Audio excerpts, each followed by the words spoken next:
Bonjour à tous et bienvenue dans Bein Sport dans cette atmosphère un peu spéciale pour une émission spéciale, encore une fois, en compagnie de Twix. Comment vas-tu? Très bien, excellente forme Laure, et je suis ravi aujourd'hui parce qu'une émission spéciale, parce que c'est un invité absolument spécial que j'ai hâte d'accueillir sur ce plateau. Vous avez peut-être reconnu la musique Prime, mais avec nous aujourd'hui, on a Kameto, le CEO de l'équipe du Peuple. Comment vas-tu?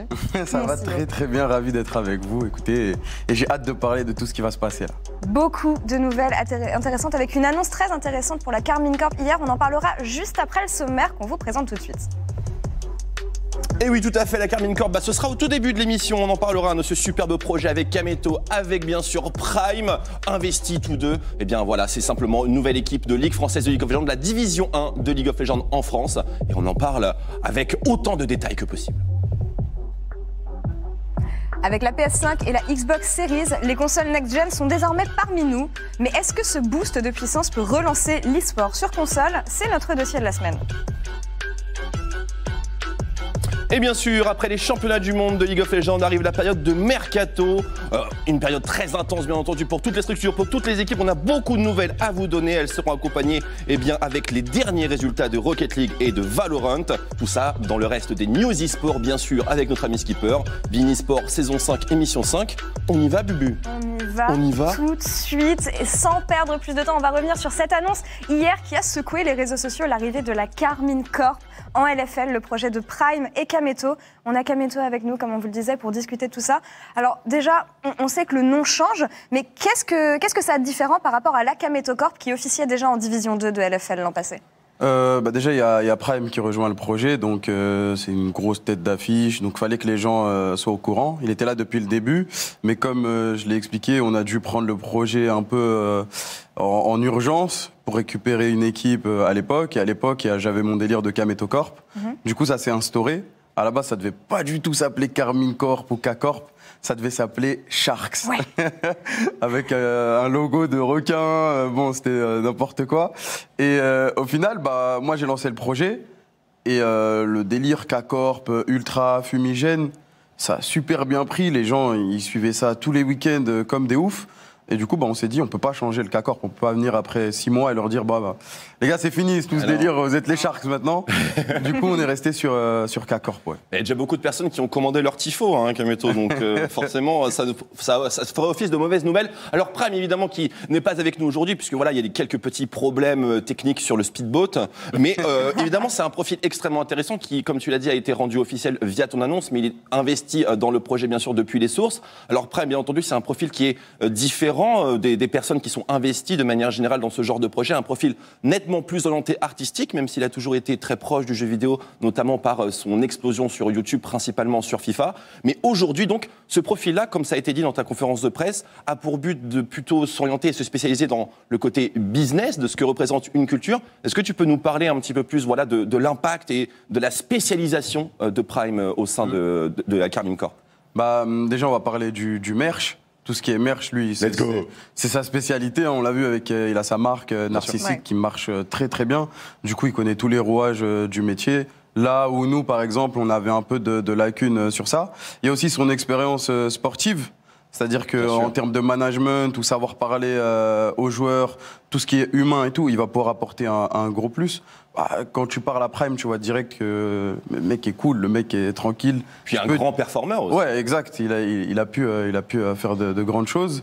Et il y a Prime, quoi. Je sais pas, c'est une association. Ça suffit, hein. Ouais, c'est un duo, c'est tout. C'est sûr. C'est un assez grand nom et comme on le disait, il était destiné à une grande carrière de joueur de foot US. Il a joué pour les Flash de La Courneuve, notamment en équipe junior. C'est une blessure qui fera finalement que sa carrière en NFL normalement en NFL va s'arrêter. Est-ce que tu peux me parler de la synergie que vous avez tous les deux? Comment est-ce que ça se fait que Kameto et Prime, c'est quelque chose qui fonctionne? Déjà, nous, on se connaissait avant de bosser ensemble. On se connaissait parce qu'on avait déjà fait des émissions ensemble, etc. Et du coup, on allait se voir régulièrement. On discutait, on se tapait des bars. On était des potes, quoi, tout simplement. Et on avait envie de travailler ensemble, mais il fallait quelque chose. Et moi, je vais parler de mon projet e-sport. Et direct, ça a collé. Il m'a dit ce qu'il pouvait apporter, moi, ce que je pouvais apporter. Et on était complémentaires. Comme on a pu le voir dans l'interview ou dans la conférence de presse. Bien sûr. C'est un duo, quoi. Tic et tac. E-sport et Prime, ça résonne vraiment en duo. Il est très proche. Il suit les compétitions de manière générale. il suit, bon, pas autant que moi, parce que moi, je suis un fêlé. dedans, Ouais, voilà, moi, je suis à fond dedans. Mais par exemple, tous les matchs de l'équipe quand elle était en Division 2, ou Trackmania, ou bien TFT, champion du monde. on était champion du monde. À chaque fois, il m'envoyait des petits textos pendant les matchs. Tu vois, moi, je les voyais, j'étais en mode, ah, je peux pas vous dire, les gars, mais il se passe quelque chose. Il se passe quelque chose. Et du coup, ouais, il suit vraiment beaucoup. Même des fois, il me parle de trucs, je suis en mode, comment tu sais ça, toi? En fait, il se renseigne vraiment un maximum, et c'est ça qui est bien, tu vois. C'est pas. Il s'occupe de son côté marketing, business. Ouais. Non, il est vraiment impliqué à fond. Il a le drapeau, il a évidemment les fumigènes, voilà, il spam les émotes, etc. Le pack supporter. Justement, cette année, il va avoir fort à faire, puisque l'intérêt principal de la Carmine Corp de ce projet-là, c'est l'évolution en Ligue française de League of Legends, donc Division 1. Il y a une ouverture aussi internationale qui résonne avec la LFL. Et naturellement, c'est un tournoi, ou plutôt... alors, c'est pas un tournoi véritablement, mais plutôt... aide-moi à trouver le terme. La division. Une ligue. Oui, une ligue. Merci beaucoup. J'avais plus le terme. Une ligue qui est extrêmement compétitive. Oui. On l'a vu l'année dernière, bien entendu. Et donc aujourd'hui, avec toutes ces féroces structures qui se renforcent, comment est-ce que tu appréhendes l'entrée justement de la Corp? Bah là, dis-toi qu'on est en plein mercato, même si c'est le mot interdit, et c'est très très compliqué de rivaliser avec des équipes qui ont... Ouais. Permets-moi juste de t'interrompre et de te poser une question, mais annonce de la Carmine Corp, Niski qui part de Cloud9, Reckless qui ne renouvelle pas son contrat chez Fnatic. C'est pas un hasard. C'est suspect, non? En plus, on a plusieurs options. Il y a du Perks aussi, je crois, je suis pas sûr. Il y a tout qui est dispo. Il y a vraiment tout qui est dispo, là. Il y a plein de joueurs LEC qui sont dispo. Je sais pas si on peut en parler ici, mais faites gaffe, ouvrez bien les yeux. Ouvrez bien les yeux, la Corp arrive. Mais sinon, je parlais de la compétitivité au niveau budgétaire dans la LFL. Ouais. Moi, je m'attendais pas. Je savais qu'il y avait de la moula, mais pas à ce point-là, tu vois. Genre vraiment, c'est compliqué d'attirer des joueurs plus que d'autres structures, mais ça va, on se débrouille. En tout cas, vous avez au moins conservé, vous avez annoncé un seul joueur, bien sûr, dans cette Carmine Corp, le joueur star, Adam à la bagarre, bien sûr, top laner, certainement le joueur le plus emblématique de la session que vous avez fait en Div 2. Ma question, elle est simple. Pourquoi commencer par Adam, tout simplement? Parce que c'est... Nous, ce qu'on voulait déjà, on voulait absolument garder Adam dans l'équipe. Et je pense que c'est ce que le public voulait. C'est un peu le chouchou c'était un peu le chouchou de l'équipe d'avant, même si tous les joueurs étaient vraiment bons, etc. Ouais. Mais c'était un peu... tout le monde parlait de Adam, le top laner. Il a un énorme talent, beaucoup de potentiel. Et nous, on a voulu miser sur lui. Du coup, on s'est dit, on va l'annoncer en même temps que tout ça pour ajouter la petite... Pour enflammer voilà, tu vois. Ma question, c'est quand est-ce qu'on aura le reste?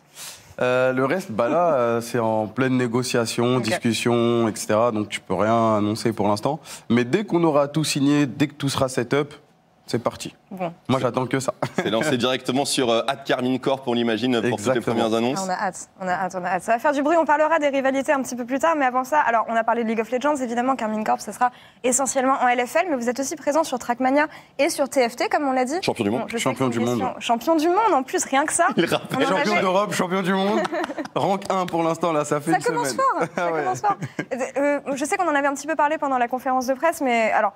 Est-ce qu'il y a des jeux sur lesquels tu rêverais d'aller, des jeux qui te tiennent à cœur, toi, sur lesquels tu aimerais voir Carmine Corp plus tard? Pour l'instant, je promets rien, mais moi, personnellement, en tant que Kamel, un jeu sur lequel je kiffe regarder de l'e-sport, c'est Rocket League. Rocket League, pourquoi pas du FIFA plus tard, mais pour l'instant, rien de prévu. Pour l'instant, on reste focus sur la LFL. C'est déjà un gros dossier, donc... Est-ce qu'il y a des choses que vous excluez, par exemple des plateformes qui vous tenteraient pas trop de vous investir dedans? Est-ce que vous êtes plus PC, plus console? On parlait de console, ouais. Est-ce que tout est ouvert, simplement? Ah non, tout est ouvert, tout est ouvert. Justement, je parlais de FIFA. FIFA, c'est plus console. Et il y a des jeux que... Rocket League aussi, ça peut être sur console. Non, vraiment, on n'est pas fermé. Il y a du Smash aussi. Je sais que t'aimes bien Smash. Ça me fait plaisir. Moi aussi, j'adore l'e-sport Smash. Mais pour l'instant, vraiment... Ça nous prend beaucoup de temps déjà la LFL, donc j'ai envie de me focus sur ça. Et dès que ça va partir, dès que ça va être bien, là on pourra rêver d'autres choses. Juste FPS un peu ou pas? Ouais, FPS. FPS c'est trop cher. Ok. On en parlait l'autre jour avec le transfert de Nico. Trop cher FPS. Trop cher. En fait, tu peux recruter une équipe FPS, mais tu vas pas être top compétitif, donc ça sert à rien. Enfin pour moi. un travail de longue haleine Exactement. naturellement. On revient un tout petit peu sur l'aspect créatif du programme, parce qu'on avait beaucoup de questions bien sûr à lui poser, mais on avait une qui nous taraudait beaucoup. On connaît évidemment son succès musical. On se demandait un petit peu s'il allait avoir cette fibre artistique-là, dans ce domaine-là, qui allait être voilà, simplement insufflée dans l'essence de la Carmine Corp. Je veux dire quand même, Prime, remplir l'Olympia, ça se fait pas tous les jours. C'est quand même une sacrée performance. Est-ce qu'on va avoir des hymnes, des trucs stylés, des choses comme ça? Enfin, est-ce qu'il y a des idées dans la boîte? Pour l'instant, tout ce qui est niveau musical, c'est peut-être pas prévu. Mais moi, j'ai hâte qu'il y ait la reprise d'Elan et qu'on ait genre une scène avec Carmine Corp et qu'on puisse foutre le feu sur la scène, tu vois. Ça. Là où tu vises, la grande voilà. frappe, c'est les LAN. Ouais, les LAN, moi, c'est vraiment, ça me ferait kiffer de faire une LAN là. Bah, c'est Bon, normal. malheureusement, avec le Covid, c'est compliqué, mais ça reviendra un jour. En même temps, ouais, moi, quand je pense Carmine Corp, je pense à l'attitude, je pense à la fanbase, comme tu l'as dit, aux ultras qui vous suivent. Justement, je pense qu'on en a parlé, hein, ça va faire partie intégrante de l'esprit Carmine Corp en LFL. Comment est-ce que tu comptes les inclure, justement, toute cette fanbase et créer des rivalités aussi? Parce que je pense que c'est ce qui est attendu aujourd'hui d'une équipe qui joue sur la scène française, c'est de créer des rivalités. On a entendu quelques pics envers Solari, est-ce qu'il y en a d'autres? Bah, il y a déjà les rivalités, elles sont, je sais pas comment dire, elles sont naturelles. Ouais. Il y a Solari, normal, c'est mes anciens frères, maintenant on est concurrents. Du coup, forcément, ça coule de source. On avait déjà commencé, de toute façon, il y avait déjà eu des matchs K-Corp, Solari. Ouais. Et Vitality aussi, je pense. Parce qu'il y a Vitality, c'est associé à Gotaga. Moi et Gotaga, à chaque fois, on est rivaux. Même si on est potes, on est rivaux. C'est un petit peu le remake de la K-Corp contre la G-Corp. Ouais, exactement. Ouais, exactement. Sauf que là, ça va être Vitality, parce que c'est un autre grand nom de la scène française. Et nous, on est là pour être au top, en première place. Voilà, j'annonce la couleur, on va être premier. Ah, je rappelle ce que tu as dit hier, hein, on n'est pas venu pour faire des 2-12 ou des 0-14. C'est clair. Voilà, ça concerne qui on veut. C'était dit. En tout cas, on est très content de vous voir en LFL l'an prochain. On va changer de sujet ici puisqu'on va se concentrer sur les consoles. On vous l'avait dit, semaine dernière, c'est la Xbox Series X qui est sortie. Cette semaine, c'est la PS5. Petit état des lieux de l'e-sport sur console. C'est un sujet de Stéphane Cochara et Baptiste Meffray.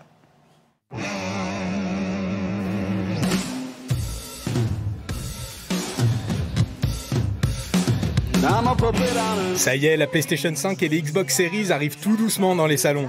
Une nouvelle génération de consoles plus puissante et aux promesses diverses. Si Sony compte toujours sur ses licences exclusives et sa manette pleine d'innovations, Microsoft mise tout sur le Game Pass, son vaste catalogue disponible sur abonnement et sa technologie de jeu en streaming xCloud. Mais côté compétition, ça donne quoi? L'e-sport next-gen, c'est notre dossier de la semaine.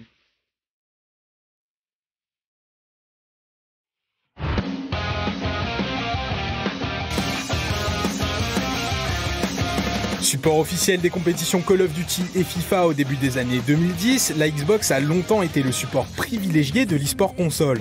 Mais suite à la perte du partenariat avec Activision sur le contenu et la compétition COD en 2015, Microsoft a changé sa stratégie e-sport pour se concentrer sur ses propres licences. On a ainsi vu fleurir un circuit mondial sur Gears of War qui n'a pas bousculé les foules, une tentative pour ressusciter un e-sport Halo qui battait de l'aile depuis le 4e épisode et un championnat officiel sur Forza. Microsoft a maintenu ses titres à flot en proposant des compétitions régulières à ses joueurs mais n'a pas réussi à en faire des jeux e-sport majeurs. De l'autre côté, Sony a eu le nez beaucoup plus fin, en devenant le constructeur officiel de la Call of Duty World League et le partenaire du circuit FIFA d'eSport, les deux jeux consoles les plus populaires. Mais le coup de maître de PlayStation, c'est aussi de s'être assuré un quasi-monopole sur le jeu de combat, grâce à la sortie exclusive de Street Fighter V, la discipline reine du versus. Pour faciliter leur logistique, les organisateurs de tournois ont du coup adopté la PS4 sur tous les jeux de combat, malgré des soucis de latence récurrents qui ont parfois nuit au confort des joueurs. Sony est même devenu le sponsor principal de l'Evo en 2019. C'est le plus grand tournoi de versus fighting au monde. Vous l'avez compris, sur l'e-sport, PlayStation avait gagné la bataille.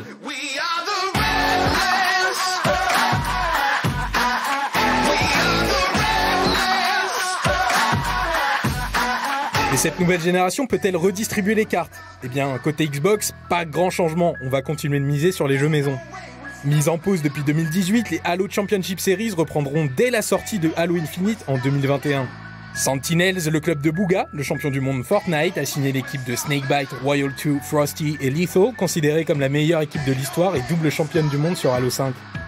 Cloud9 a aussi annoncé son équipe et est actuellement engagé dans les Halo Pro Series. On n'oublie pas Forza qui devrait lui aussi avoir un circuit officiel remanié pour la sortie de Motorsport, mais c'est pas encore pour tout de suite.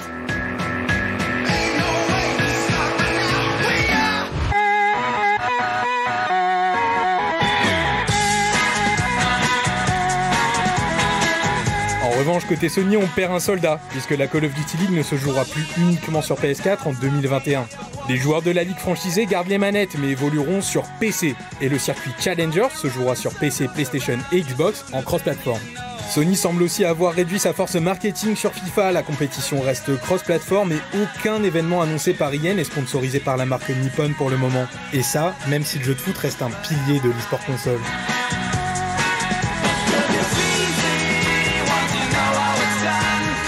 Comme Microsoft il y a 5 ans, Sony semble perdre du terrain sur les jeux d'e-sport d'éditeurs tiers et se recentre sur son produit. L'an dernier, Sony a lancé le Competition Center, sa propre plateforme de tournoi disponible directement sur la PS4. Faire de la compétition sur console jusqu'à présent, c'était pas évident. Il fallait s'inscrire sur des sites web, lier ses comptes, ajouter des adversaires dans sa liste d'amis et créer soi-même les parties. Sur PlayStation désormais, il suffit de démarrer la console, s'inscrire à un des tournois et rejoindre directement les matchs en un seul appui de bouton. Une innovation sur laquelle Fortnite a aussi parié avec ses tournois accessibles depuis le menu du jeu sur chaque plateforme et qui rend la compétition plus accessible que jamais.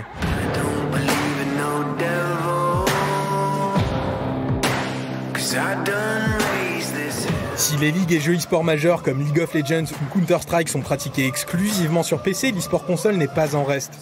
C'est sous une autre forme, plus accessible et communautaire, que les constructeurs ont décidé de miser. PlayStation au moins, grâce à sa plateforme dédiée, en attendant de voir ce que Microsoft aura à proposer aux joueurs de ses licences historiques. Le jeu de combat, lui, pourrait en revanche connaître un virage à 90 degrés dans les prochaines années avec un possible passage sur PC si le projet L de Riot Games vient, comme Street Fighter V sur la génération précédente, dicter la plateforme privilégiée par la communauté et les organisateurs de tournois. La guerre des consoles next-gen démarre cette semaine et celle de l'e-sport avec. Et oui, tout à fait, une véritable guerre, les consoles next-gen qui rentrent en scène et du coup forcément beaucoup de cartes à redistribuer. Kameto, est-ce que tu as suivi, voilà, tu es dans une certaine équipe, Team Xbox, Team PS5, il y a un jeu comme ça qui t'attire, une discipline un peu particulièrement. Ça peut être pro ou ça peut être perso aussi. Ouais, bien sûr, bien sûr. Non, moi en général, j'aime bien les exclus. Après, les exclus, elles sont plus sur PlayStation parce que Xbox, c'est disponible sur PC aussi en général, les jeux. Donc, moi, je vais avoir les deux de toute façon, donc je me pose pas de problème. Excusez-nous, monsieur le CEO. C'est pour le travail. La bonne excuse. Bon, retour justement, monsieur le CEO, à cette équipe. On en parlait, Carmine Corp qui a été annoncé hier, avec Prime et Kameto qui est avec nous en plateau. Alors, on en parlait, l'amitié entre toi et Prime, ça remonte pas d'hier. Vous avez fait beaucoup d'émissions ensemble, hein, Radio Sex d'une part, le voyage en Corée qui a été diffusé sur Twitch. Là, on a annoncé aussi avec Red Bull un documentaire qui va suivre votre parcours de la Carmine Corp en LFL. Est-ce que tu peux m'expliquer un peu ce projet et ce que va raconter Red Bull ? On avait un peu envie que les gens puissent voir les insides. C'est-à-dire ce qui va se passer quand ça va bien se passer et quand ça va mal se passer. On voulait être très transparent avec les gens. Bon, après, forcément, il y a une limite. Mais ouais, c'est simple, en fait. On voulait juste que les gens puissent voir notre quotidien et ce que c'est de gérer une équipe e-sport, surtout en LFL, et partager ça avec les gens, tout simplement. Vous avez la volonté d'avoir une certaine transparence, en tout cas, par rapport à tout ce qui se fait. Et bien sûr, une certaine... Alors justement, en parlant de transparence, donc une personne était avec vous, on l'a vu sur les vidéos, une personne était avec vous lors de ce voyage en Corée du Sud. Et un petit message pour vous, il porte extrêmement bien les casques de chantier, on l'écoute tout de suite. Oh, dédicace à la Carmine Corp. Félicitations pour cette annonce niveau Champions League. Voilà, on vous souhaite le meilleur. Voilà, et aller jusqu'au Worlds. C'est ce qu'on vous souhaite. Victoire contre les Coréens et les Chinois. Et je sais que Côté aime la Corée, je sais qu'il aime les soirées en Corée. Donc voilà, allez-y et faites-le pour la France. Donc voilà, évidemment, Joël, titre de champion du monde. On remercie bien sûr Joël pour sa petite dédicace et on l'embrasse. Incroyable. Dédicace à Joël. Apparemment, de quoi il voulait parler avec Kotei et la Corée? Est-ce que tu peux nous en dire un petit peu plus? J'ai dit, il y a des limites dans la transparence. Je pourrais pas. Okay. Tout ce qui s'est passé en Corée reste en Corée. En tout cas, on passe un bonjour à Joël qui avait été avec nous dans l'émission et qui ici, d'ailleurs, annonce le lancement de son équipe BMS eSport, un futur nouveau concurrent, j'imagine. Non, ça va être une structure alliée, je pense. On va s'entraider. J'ai déjà beaucoup de rivaux, il faut quelques alliés. Bien. Ça fait beaucoup, là. On va se donner de la force avec BMS, je pense plutôt. Très bien. On enchaîne ici avec le reste des actualités, puisque l'e-sport, il y a eu beaucoup de choses qui se sont passées cette semaine. On parlait du mercato, notamment. On en parle tout de suite dans la fin des news e-sport présentées par Skipper. Le mercato League of Legends démarre cette semaine et les rumeurs vont déjà bon train. Le gros coup de l'hiver viendra de l'Amérique du Nord. On le rappelle, c'est le championnat qui a les plus gros budgets sur LoL et c'est aussi un des plus mauvais. Comme quoi.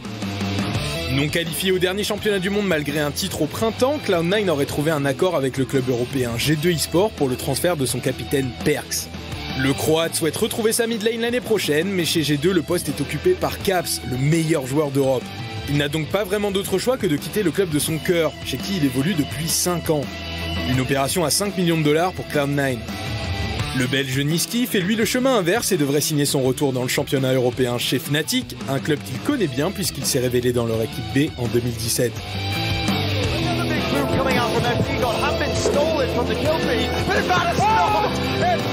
On continue à parler transfert, mais sur Overwatch. Et ça y est, cette fois il n'y a plus aucun joueur chez Paris Eternal.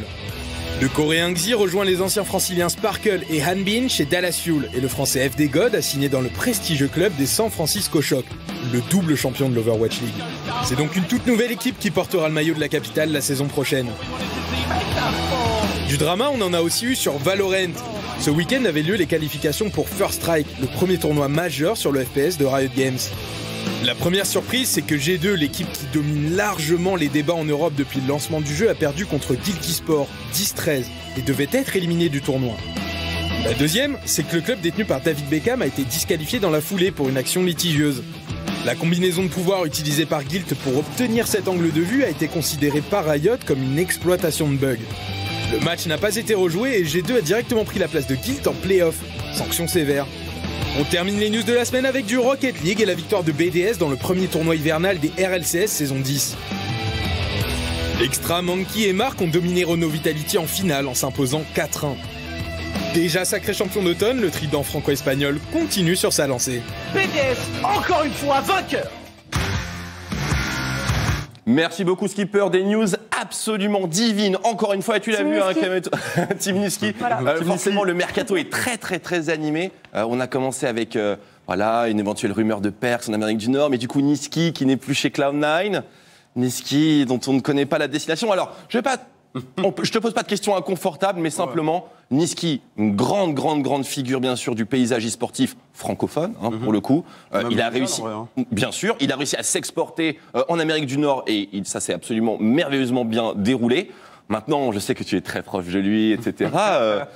Ça va pour Nisqy? Il a de beaux projets pour l'année prochaine? Il a de beaux projets, ouais. Je ne pourrais pas en dire plus, mais il a de beaux projets. D'accord, je me contenterai de ça, tout simplement. J'étais un petit peu inquiet, mais je suis rassuré non, maintenant. Pas inquiet. Ah, j'ai hâte. Bon, c'est déjà la fin de notre émission, en tout cas, malheureusement. Kamel, merci d'avoir été avec nous. Avant qu'on se quitte, mot de la fin, qu'est-ce qu'on peut attendre de Karmine Corp pour l'an prochain? Moi, je veux absolument qu'on se qualifie en EU Master l'année prochaine. Ouais.